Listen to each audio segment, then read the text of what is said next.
apabila engkau junub sama ada karena bermimpi atau jima, maka bawalah sebekas air ke bilik mandi dan mulakan dengan membasuh kedua tanganmu 3 kali. Dan tinggalkan segala kotoran daripada badanmu. Kemudian hendaklah engkau berwudu seperti wudu yang engkau buat untuk sembahyang, beserta dengan segala doa-doanya. Dan kemudian kan membasuh kedua kakimu supaya air tidak jadi sia-sia.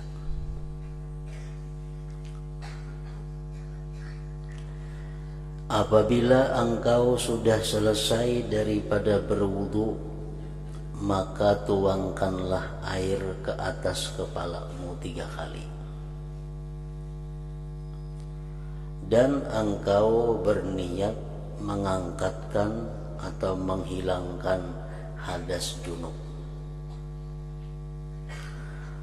Kemudian tuangkanlah air ke sebelah badanmu yang kanan dan ikutilah dengan sebelah kiri. Dan gosoklah bahagian hadapan dan belakang daripada badanmu dan selati rambut di kepalamu dan juga janggutmu. Dan sampaikan air ke tempat-tempat yang berlipat-lipat seperti telinga, ketiak, lipatan-lipatan tubuh. Dan sampaikan air ke tempat-tempat yang berlipat-lipat daripada badanmu dan tumbuh rambut. Jadi artinya kita disuruh dalam mandi merangkatkan hadas yang besar itu, disuruh kita memperhatikan kepada lipatan-lipatan yang ada di tubuh ini, karena dikhawatirkan ada anggota tubuh kita nang kada takana air mandi itu, sehingga mandi hadas besarnya itu menjadi kadasah. Dan apabila mandinya itu kadasah, maka otomatis sesudahnya pun kadasah juga. Kalau orang mandi janabah itu kadasah, maka otomatis sembahyangnya pun umpat kadasah. Membaca Qur'annya pun jadi kada berpahala, bahkan diharamkan karena masih dalam keadaan junub atau dalam keadaan belum suci daripada haid atau nifas.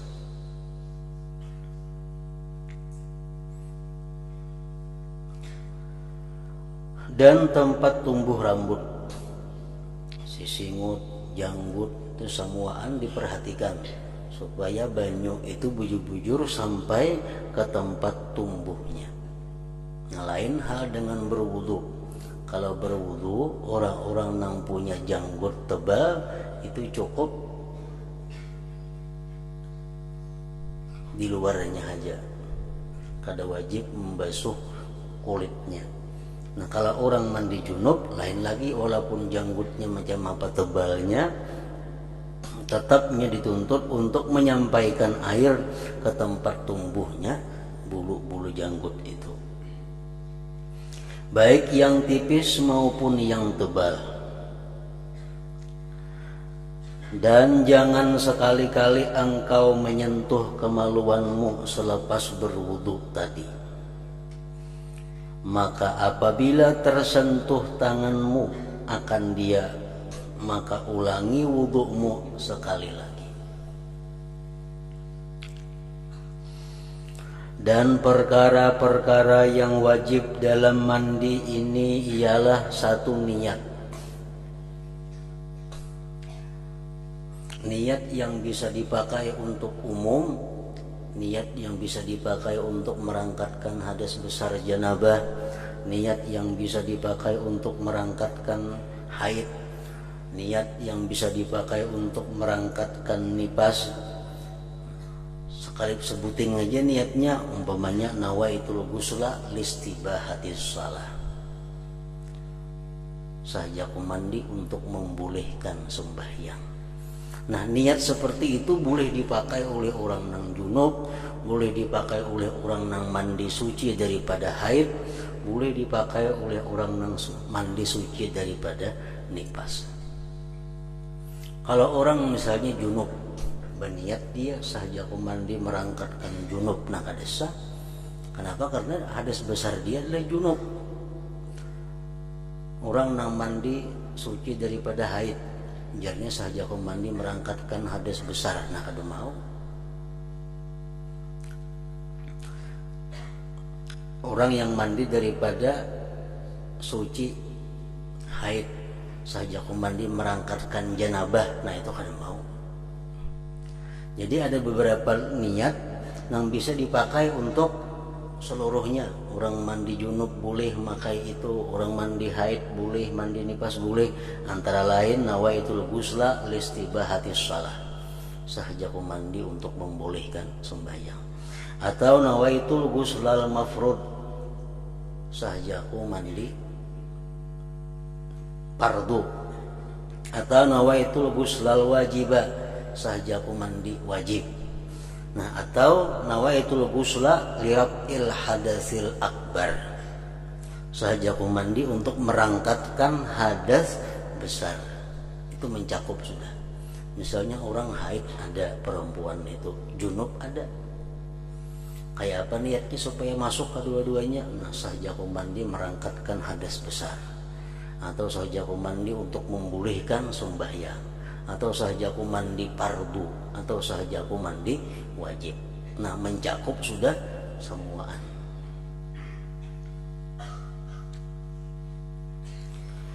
Yang kedua, menghilangkan najis jika ada. Jadi sebelum mandi janabah itu mesti dihilangkan dahulu najis-najis yang ada di tubuh. Yang ketiga, meratakan air ke seluruh anggota badan. Nah, itu rukun-rukun mandi, perkara-perkara yang diwajibkan sebelum mandi dan waktu mandinya. Dan perkara yang wajib dalam wudu ialah satu, niat, rukun wudu. Yang kedua, membasuh muka sekali, itu wajib. Yang ketiga, membasuh kedua tangan sampai kedua siku juga sekali, 3 kali sunat. Yang keempat, menyapu sebagian daripada kepala sekali juga. Yang kelima, membasuh kedua kaki sampai ke buku lali sekali. Yang keenam, tertib. Jadi berwudu kada hawa kada bertertib. Mulai muka dulu, hanyar tangan, hanyar kepala, hanyar batis. Dan yang lain daripada itu hukumnya adalah sunnah muakkadah, dan kelebihannya sangat banyak dan pahalanya sangat besar. Dan orang yang tidak mengambil berat, orang yang menganggap inting dengan yang sunat ini adalah rugi.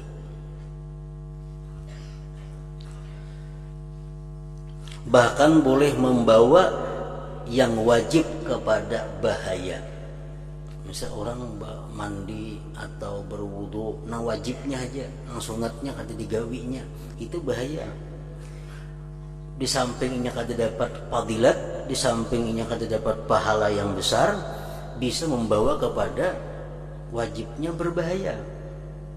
Karena perkara-perkara yang sunat merupakan penampung kepada kekurangan yang ada pada yang wajib-wajib itu.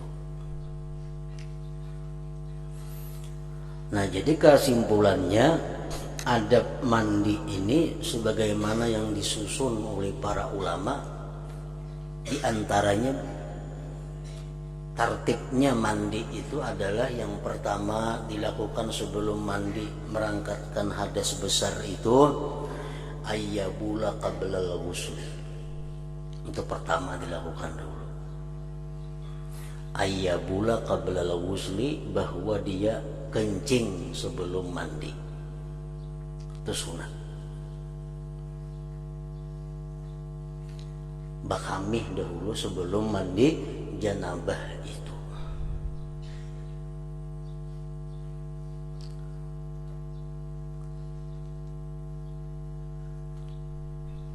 Karena apa? Karena kalau nyinya kada bakamih langsung mandi janabah.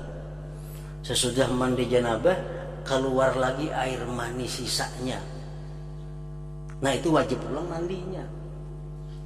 Jadi supaya jangan terbulik-bulik, mandi itu bakamih dahulu untuk membersihi kalau ada sisa-sisa air mani. Jadi disunatkan sebelum mandi janabah itu bakamih dahulu. Yang kedua, sesudah bakamih ayyuzidal qadara qablahu min maniyin aw najasatin, membuangi kotoran-kotoran yang ada di awak, baik nang suci atau nang najis, dibersihi.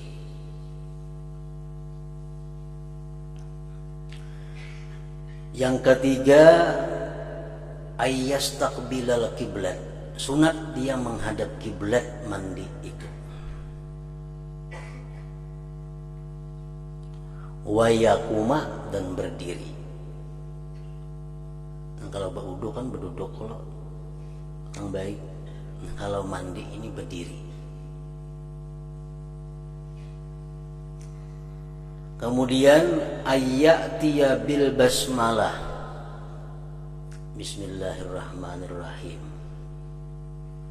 Summa siwak, hanyar basiwak. Thumma ghaslil kaffain, hanyar membasuh telapak tangan kiri kanan 3 kali. Summal madmadah, kemudian baku kumur 3 kali. Wal istinsyak, memasukkan banyu ke dalam hidung dan menghembuskannya 3 kali. Dan berniat dengan demikian itu sunat mandi. Jadi waktu membasuh 2 telapak tangan 3 kali, niatnya sunat mandi. Baku kumur sunat mandi juga niatnya. Memasukkan banyu ke dalam hidung berniat sunat mandi juga. Nah kemudian sudah tuntung summa ayyaghsila farjaihi wa ma hawalaihima biniyati rab'il janabah anhuma. Kemudian hanyar membasuh kubul dan duburnya dan yang di sekitar keduanya dengan niat merangkatkan janabah daripada keduanya atau merangkatkan hadas besar daripada keduanya. Tuntung baku kumur, tuntung masukkan banyu ke dalam hidung, hanyar basuh kemaluan kubul dan dubur dan sekitarnya. Niatnya apa? Merangkatkan hadas besar yang ada di kemaluan muka belakang dan sekitarnya itu. Jadi waktu kita membasuh kemaluan itu niat dalam hati saja, aku merangkatkan hadas besar di kemaluan muka dan belakang.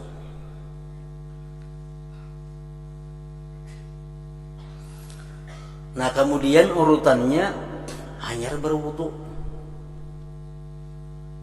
Hanyar berwudu.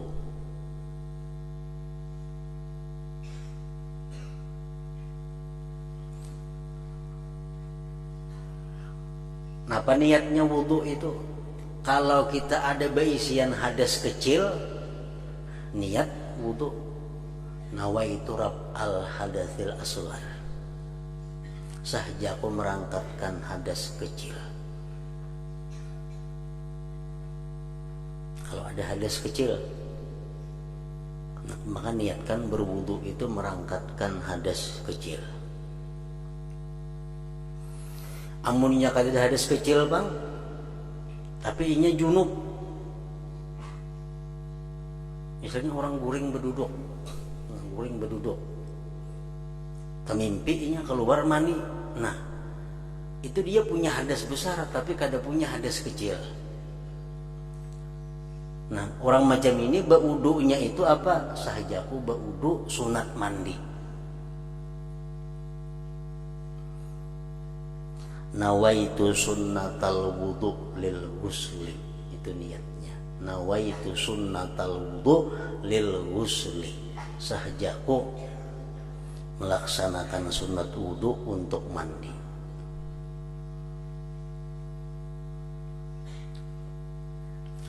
Nah, berwudu di sininya disunatkan juga sempurna. Maka ulangi lagi membaca bismillahirrahmanirrahim, ulangi pulang basiwak, ulangi membasuh dua telapak tangan, baku kumur, memasukkan banyu ke dalam hidung 3 kali. Jadi wudunya wudu sempurna.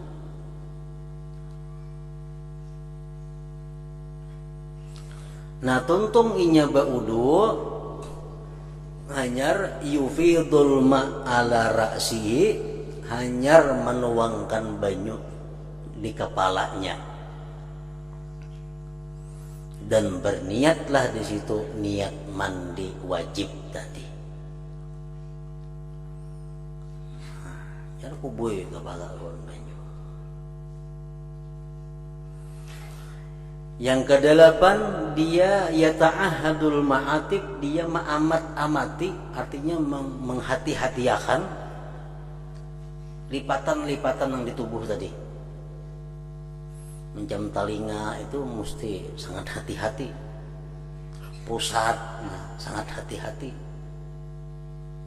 Lipatan-lipatan yang ada di ini, lutut, di ari-ari, nah itu mesti diperhatikan. Karena ingat kita hadis Rasulullah SAW yang mana beliau diperlihatkan Allah pada waktu Isra dan Mi'raj. Beliau diperlihatkan Allah seorang perempuan. Perempuan itu diikat 2 kakinya sampai ke susuknya, dan diikat 2 tangannya sampai ke bumbunannya, dan dikuasakan atas perempuan itu ular-ular dan kala-kala mengikutinya. Lalu ujar Nabi, wahai Jibril, siapa itu perempuan yang disiksa seperti itu? Nah, ujar Jibril menjawab, fa innaha kanat la tunazzifu badanaha minal janabah wal haid. Itu perempuan adalah kadang membersihkan badannya daripada junub dan haid. Artinya mandi janabahnya, mandi junubnya, mandi suci dari haidnya itu pambarang. Kada teliti, kada hati-hati, sehingga dia mengakibatkan mandinya kada sah, otomatis sembahyang sesudahnya pun kada sah juga. Nah, kemudian yang ke-9, yufidul ma'ala ma'aqbala min syikhil aiman summa ma'adbara minhu summa ma'aqbala min syikhil aisar summa ma'adbara minhu. Kemudian dia menumpahkan air ke bagian kanan tubuhnya yang di hadapan, kemudian bagian kanan tubuhnya yang di belakang, hanyar bagian kiri yang di hadapan, hanyar bagian kiri yang di belakang. Itu disunatkan 3 kali juga semuaan itu, dan disunatkan menggusuknya.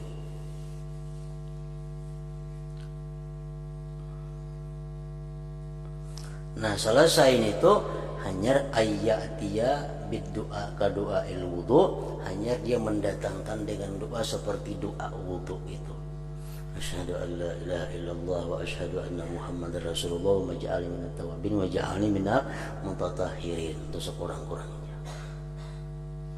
Nah, jadi macam itulah yang disusun oleh sebahagian ulama mengenai tartib aturan urutan mandi janabah atau mandi merangkatkan hadas yang besar tadi.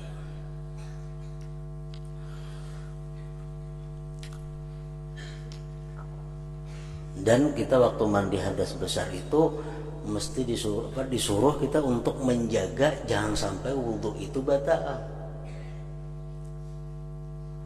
Makanya tadi berdahulu membasuh kemaluan muka belakang itu berdahulu niat merangkatkan hadas besar yang ada di kemaluan muka dan belakang.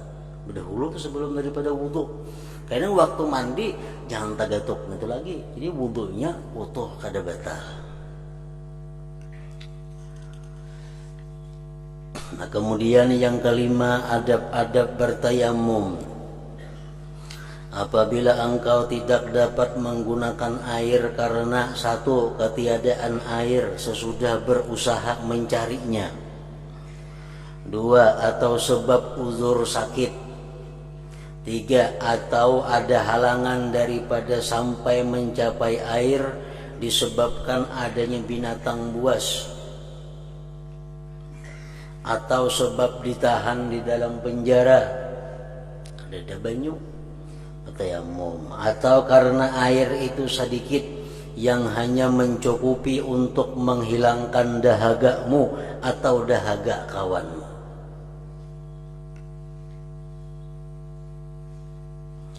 Atau karena air itu milik orang lain yang dia tidak mau menjualnya kecuali dengan harga yang lebih mahal daripada harga biasa. Nah itu hal-hal yang menyebabkan kita boleh bertayamum. Maka dalam keadaan-keadaan ini hendaklah engkau menunggu sehingga masuk waktu sembahyang fardu. Tayamum kada boleh digawi kalau belum masuk waktunya. Orang sudah azan, nah hanya boleh bertayamum. Masuk waktu sembahyang hanya boleh melaksanakan tayamum. Maka dalam keadaan-keadaan ini hendaklah engkau menunggu sehingga masuk waktu sembahyang fardu, kemudian carilah tanah yang baik yang berdebu dan tidak bercampur dengan benda lain. Tanah berdebu yang murni. Tanah itu suci dan lembut. Maka engkau pukulkan kedua tapak tanganmu ke atas tanah tadi sambil merapatkan jari-jarimu dan berniat olehmu akan istibahatas salah. Nawaitu tayammum listibahatis salah. Sahaja aku bertayamum untuk membolehkan sembahyang. Maksudnya membuat sesuatu yang membolehkan sembahyang fardu. Lalu engkau sapukan kedua tanganmu tadi ke mukamu sekali.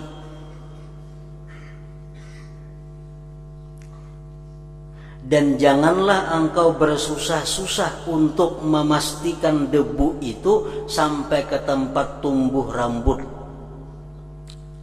Lain wudu kita disuruh menyelat-nyelati amun bertayamum kada. Sama ada tebal atau tipis. Kemudian tinggalkanlah cincinmu jika ada. Jadi utas dipacul. Sunat macul utas waktu kita menyapu muha, dan wajib melepaskan utas pada waktu membasuh tangan, menyapu tangan. Jadi cara tayamum kayak apa? Ini tanah yang ada berdebu. Kita andak dua tangan kita, rapatkan jari, andak ke situ. Nah waktu kita mengangkat ini kita mulai berniat dalam hati sahaja aku bertayamum untuk membolehkan sembahyang karena Allah Ta'ala. Nah anda kali kamu anda kamu pusat ke bawah. Nah sekali itu cukup sudah. lain kayak ibu wudhu digisang-gisang sini tayamum nggak ada kelimpanan benar. Jadi cukup sekali itu aja.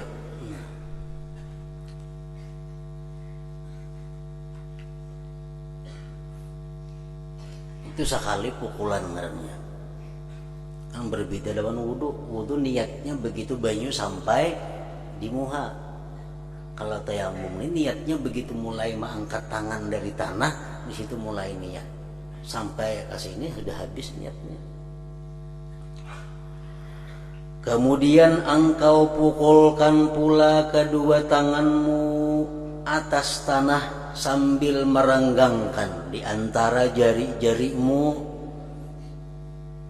dan sapulah akan kedua tanganmu sehingga sampai pada kedua sikumu. Itu mesti dipacul utasnya.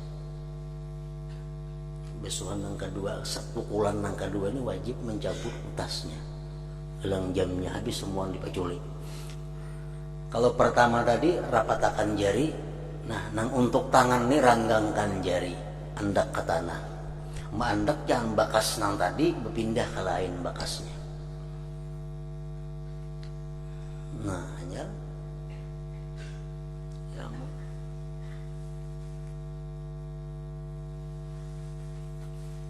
nah sudah habis sekali. Dua kali itu aja. Muha sekali, tangan sekali.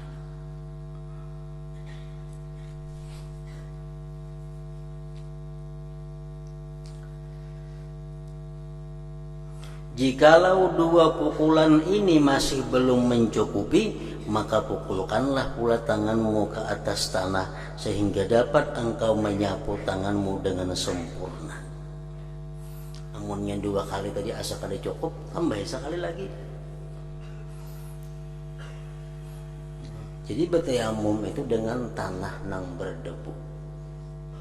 Dinding rumah misalnya berdebu, boleh awalnya dipakai 3 pahan tangan ke situ, hanya sebuah kan rancak kayak kaca motor tuh berdebu kalau kelihatan. Nah 3 pakan tangan di situ kau bertayamum asal ada debunya.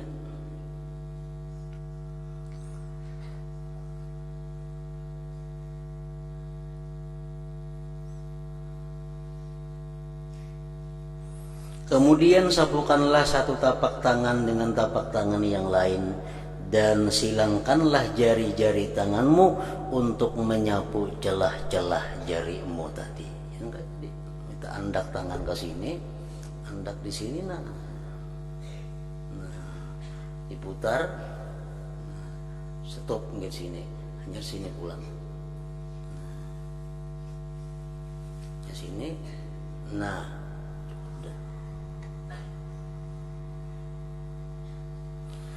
Dan sembahyanglah engkau dengan sekali tayamum itu akan sekali sembahyang yang fardu, dan beberapa saja yang engkau sukai daripada sembahyang sunat. Dan apabila engkau berkehendak pula membuat sembahyang fardu yang lain, maka perbuatlah olehmu tayamum yang baru. Jadi tayamum ini kekuatannya hanya untuk sekali sembahyang fardu, sama ada sembahyang fardu yang biasa atau sembahyang fardu yang dinazarkannya. Kekuatannya hanya untuk sekali. Orang bernazar sembahyang tarawih 20 rakaat. Nah, sembahyang tarawih jadi wajibnya. Maka dia bertayamum tiap-tiap 2 rakaat. Untung 2 rakaat tayamum, nyar pulang sembahyang, untung tayamum pulang. Kenapa? Karena tarawihnya jadi wajib sebab dinazarkannya. Kekuatan tayamum hanya untuk sekali yang fardu dan beberapa banyak yang sunat.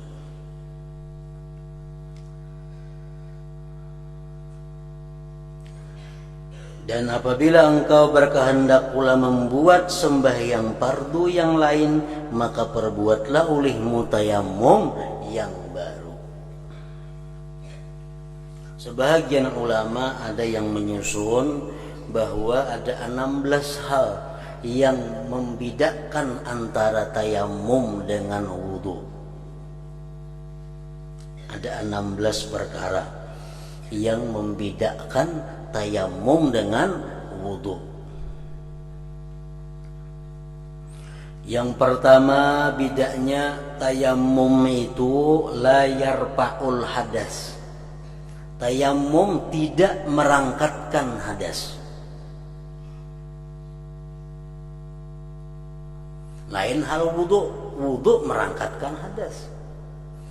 Jadi kalau kita bertayamum, sahaja aku bertayamum untuk merangkatkan hadas, kada sah tayamumnya.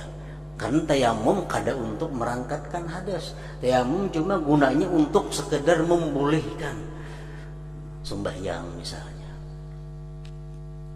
Nah, jadi tayamum kada merangkatkan hadas, sedangkan wudu merangkatkan hadas.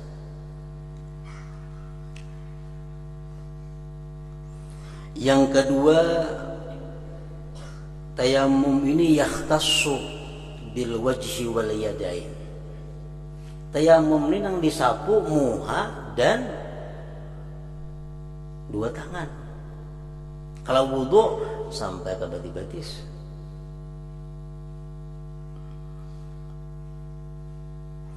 Yang ketiga, bedanya wudu lawan tayamum itu wala yasihhu qabla al-istinja. Tayamum itu tidak sah sebelum istinja. Nah, kalau wudu sah sebelum istinja. Misal bakameh kita, tuntung bakameh belum berbasuh lagi berwudu berdahulu. Tuntung berwudu hanya bakuboy, boleh aja itu. Kalau tayamum ada kawa berbasuh dahulu hanya bertayamum.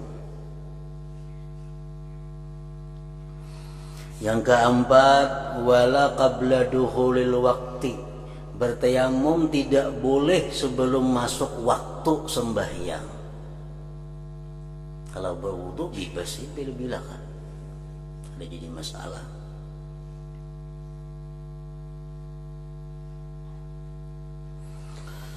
Yang kelima, wala qabla izalatin najasah anil badan. Tidak boleh bertayamum sebelum menghilangkan najis dari badan. Misalnya kita ada najis di batis atau ada najis di parut umpamanya, ada najis di mana di awak. Nah, buangnya dulu najis, hanya bertayamum. Kalau berwudu kada jadi masalah, berdudi kan menghilangkan najisnya itu kada apa-apa.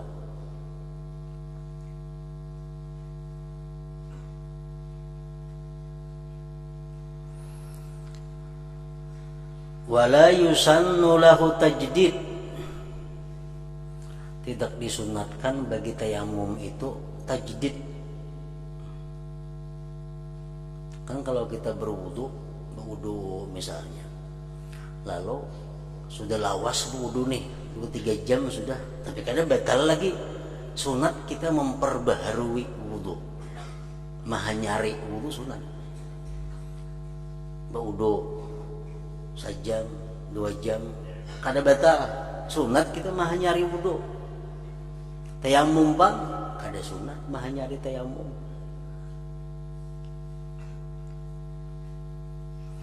Yang ketujuh, wala minal asi bi safarihi qabla taubah. Tidak boleh bertayamum itu orang yang maksiat dengan musafirnya sebelum dia tobat. Umpamanya seorang perempuan kada diberi izin oleh suaminya musafir. Seorang perempuan kada diberi izin musafir. Berarti ini perempuan artinya musafirnya maksiat. Nah, dalam perjalanan ini kada boleh bertayamum. Lain halnya berwudu. Berwudu boleh aja.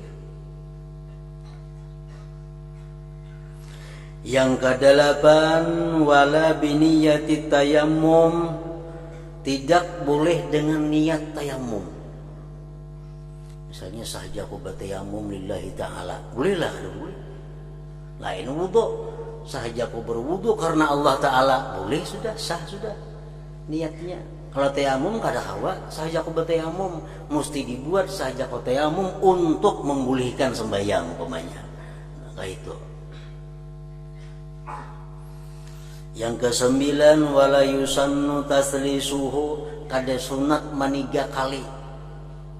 Kan kalau kita berwudu membasuh muha 3 kali, membasuh tangan 3 kali. Kalau tayamum kada, sareng besar kali aja. Yang ke-10, wala takhlilus sya'ar, tidak disunatkan menyalat-nyalati rambut bulu. Lain hal kita berwudu, janggut nang tebal, nah diselat-selati. Kalau tayamum kada usah, kada sunat. Wala isalu turab ila usulil khafif, dan tidak menyampaikan tanah kepada pokok-pokok ujung-ujung bulu yang tipis. Kalau kita berwudu berisi janggut tipis, nah kita wajib menyampaikan banyu ke pangkal-pangkal tempat tumbuh janggut itu. Kalau janggutnya tipis. Nah kalau tayamum pang tipis ke kandal ka, kada wajib kita menyampaikan ke ujung-ujung rambut bulu itu. Yang ke-12, wa yabtulu birriddah, tayamum ini batal dengan sebab murtadnya seseorang. Tayamum batal kalau orangnya murtad. Kalau wudu kada.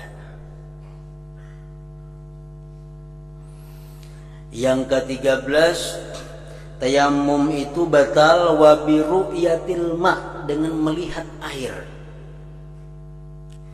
Umpamanya kita bertayamum di sini kada ada banyu. Banyu kada ada. Kalau boleh bertayamum. Tayamum. Untung bertayamum hujan hari. Nah batal tayamumnya. Otomatis batal tayamumnya. Apabila inya bertayamum karena ketiadaan banyu.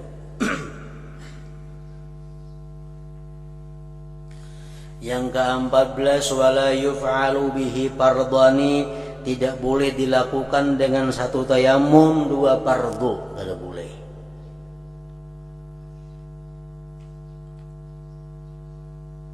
Kalau berwudu kada jadi masalah berapa fardu.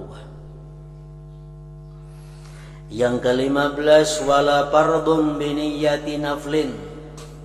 Yang ke-15, tidak boleh melaksanakan yang fardu dengan niat yang sunat. Contohnya, inya bertayamum niatnya untuk membolehkan membaca Al-Quran, mencapai Al-Quran. Atau inya bertayamum dengan niat dibolehkan sembahyang duha umpamanya. Sahja aku bertayamum untuk membolehkan sembahyang duha. Nah, tayamum mainnya. Tayamum dipakai untuk sembahyang wajib pada kawa. Dipakai untuk sembahyang zuhur kada kawa. Kenapa? Karena niatnya sahaja aku bertayamum untuk membolehkan sembahyang duha. Nah lain kalau wudu. Kalau wudu kada jadi masalah. Sahaja aku berwudu untuk membolehkan sembahyang duha, sembahyang zuhur kada boleh aja juga di situ. Yang ke-16, wa yu'idu shalah iza tayammama wa shalla bi mahallin yaghlibu fihi al-ma wujuduhu. Dia mengembalikan sembahyang apabila dia bertayamum dan sembahyang di tempat yang terbiasa, di tempat itu ada air. Kalau wudu ada mengulangi sembahyang. Macam kita di sini nah. Kita di sini tempat yang terbiasa ada banyu. Tempat yang terbiasa ada banyu. Suatu hari banyu kada ada. Kada ada banyu. Kayak mana sembahyang? Bertayamum. Tayamum sembahyang. Nah kayaknya mau ada banyu, mau ulangi sembahyang itu kita. Disuruh membuliki, wajib membuliki. Karena kita bertayamum di tempat yang biasa ada banyu. Walaupun setahun umpamanya. Di sini tempat biasa banyak banyu. Kenapa kada ada banyu nih? Cari situ kada ada banyu, sini kosong banyu kada ada. bertayamum bayang sehari, 2 hari, 3 hari, 4 hari bertayamum, seminggu sudah datang banyu. Nah, sembahyang semingguan itu diulangi, wajib diulangi, karena dia bertayamum di tempat nang terbiasa di situ ada banyunya. Nah, jadi itulah sekurang-kurangnya 16 hal yang mana tayamum itu berbeda dengan wudu.